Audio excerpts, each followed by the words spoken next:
जी, अस्सलाम वालेकुम। तो लास्ट लेक्चर के अंदर हमने सीखा था कि प्रिंटफ कमांड क्या होती है और प्रोग्राम कैसे लिखा जाए, कैसे शुरू किया जाए लिखना। तो इसके अंदर आज हम पढ़ेंगे, हमने प्रिंटफ तो पढ़ लिया, प्रिंटफ यूँ समझ लें कि सिंपल। अगर आपने वीडियो नहीं देखा है तो आप पिछला वीडियो देख लें। तो उसके अंदर हमने यही देखा था कि कोई भी चीज़ प्रिंट करवानी हो, कोई भी मैसेज प्रिंट कराना हो तो हम प्रिंटफ को इस्तेमाल कर सकते हैं। और दूसरी चीज़ हम सीखेंगे कमेंट्स। अच्छा, कमेंट्स क्या होते हैं? लेट्स सपोज़ कि मैं यहाँ पे 2 प्रोग्राम्स लिख रहा हूँ, 2 लाइन्स लिख रहा हूँ। प्रिंटफ हेलो वर्ल्ड और इसके अंदर मैं लिख रहा हूँ आई एम लर्निंग सी। सही है।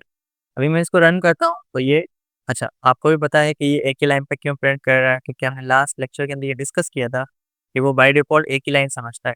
पर हम जब इसको एट द एंड यहाँ पे बोलेंगे कि स्लैश एंड मतलब न्यू लाइन प्रिंट हो जाए, उसके बाद जो आएगा वो हमें दिखाएगा। ये सेकंड लाइन पे आ गया। ठीक है?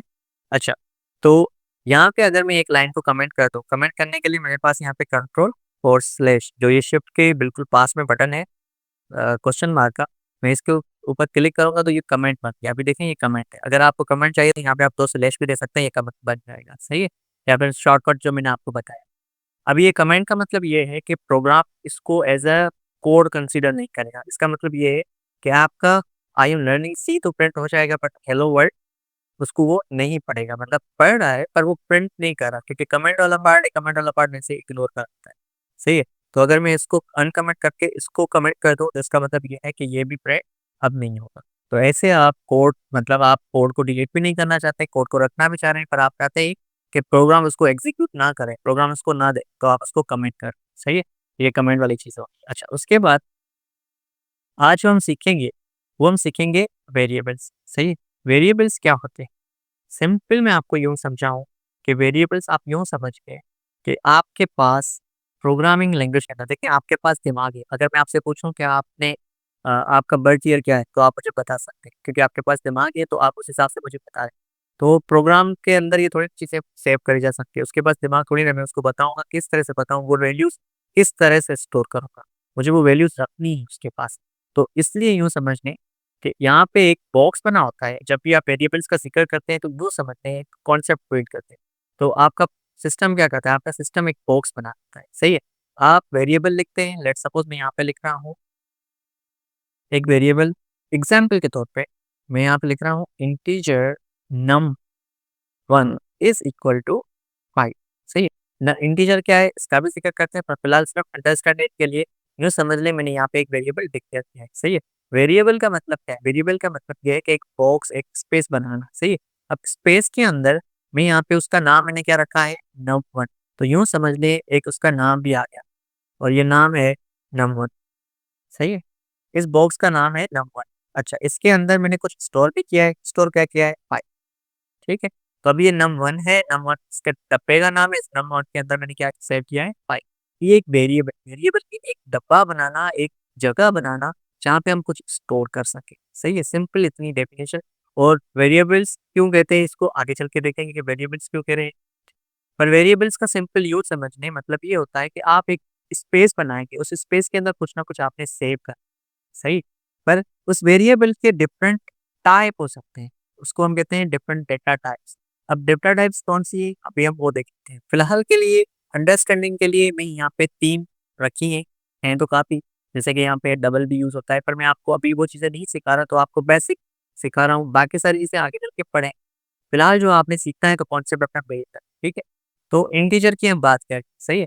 इंटीजर में क्या होता है? इंटीजर आपने मैथमेटिक्स में पढ़ा होगा, इंटीजर का मतलब है कि एग्ज़ैक्ट वैल्यू, जैसे कि -4, -3, -2 और -4 से आगे भी चल सकते हैं, जैसे -18, -30 और उसके बाद 0 भी उसमें शामिल होता है इंटीजर में और 1, 2, 3, 4 प्लस के। ये सारे जो भी एग्ज़ैक्ट नंबर्स मतलब जिसमें पॉइंट वाली बात ना हो, 1/2 ना हो, मतलब पॉइंट वाली बात भी ना हो, 0.5 वाली बात ना हो। तो जो एग्ज़ैक्ट नंबर्स हैं, उसको हम कहते हैं इंटीजर्स। तो जब भी आपको ऐसा कोई नंबर सेव करना होगा, तब आप उसके लिए बॉक्स इस्तेमाल करेंगे, वेरिएबल बनाएँगे, वो बनाएँगे इंटीजर, ठीक है? और जब आपके पास कुछ ऐसी वैल्यूज़ हैं जिसके अंदर पॉइंट शामिल होती हैं, सही है? डेसिमल वैल्यूज़ हैं, जैसे कि 0.1 या फिर हो सकता है 0.00 0.03, 0.009, 0.0 0 करके बहुत सारे मतलब पॉइंट जिसमें शामिल हो जाए, तो हम उसको कहते हैं फ्लोट, ठीक है? तो जब भी आपको ऐसी कोई वैल्यू सेव करनी हो, तब आप उसको यूज़ करेंगे फ्लोट। और लेट्स सपोज़ मुझे एक करैक्टर मतलब लेटर समझ लें आप सिंपल। तो जब भी आप एक लेटर सेव करना चाहेंगे, तभी आपको यूज़ करना पड़ेगा करैक्टर, ठीक हो गया? तो करैक्टर आपका ये एक ही वैल्यू स्टोर करेगा, या फिर आप लिखें ए बी को वो स्टोर नहीं करेगा, या ए या बी या सी, और स्मॉल एबीसी भी हो सकती है, या कोई सिंपल भी हो सकती है, पर एक, उससे ज़्यादा नहीं, ठीक है? तो ये होते हैं वेरिएबल्स, सही है? यहाँ पे देखिए नंबर, और यहाँ पे यूँ समझते हैं कि एक इसकी हमेशा एक बॉक्स के अंदर यहाँ पे कहीं पे लिखा होगा कि उसकी टाइप वो खुद से ही बना देता है। तो यूँ समझ लें ये हमारा अभी फिलहाल क्या है, इसकी साइज़ कम कर देता हूँ, तो ये है इंटीजर, सही है? ये है आपका इंटीजर।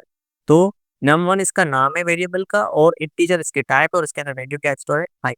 ये चीज़ अगर हम प्रोग्रामिंग के अंदर देखें, तो प्रोग्रामिंग में हम कुछ इस तरह से कह सकते हैं, जैसे कि इंटीजर मैंने बनाया और इसके अंदर सेव क्या किया है 5, तो ये एक वेरिएबल है। और यहाँ पे अभी अगर मैं लेट सपोज़ मुझे नंबर लिखना है, जैसे कि मेरी हाइट है, हाइट मेरी होगी तकरीबन कोई 5.9 या 6.1। अगर मुझे हाइट अपनी यहाँ पे लिखनी है, तो मैं लिखूँगा float HHT height is equal to करके 6.1। अच्छा, वेरिएबल की नाम आप जो भी देना चाहें दे सकते हैं, पर आपने कुछ वेरिएबल के मतलब लिखने के भी तरीके हैं, उसका नाम लिखने का तरीका है। कभी भी आप ऐसे नहीं लिखेंगे कि यहाँ पे मैंने num1 लिखा है, पर आप इस तरह से कभी नहीं लिखेंगे 1 नम।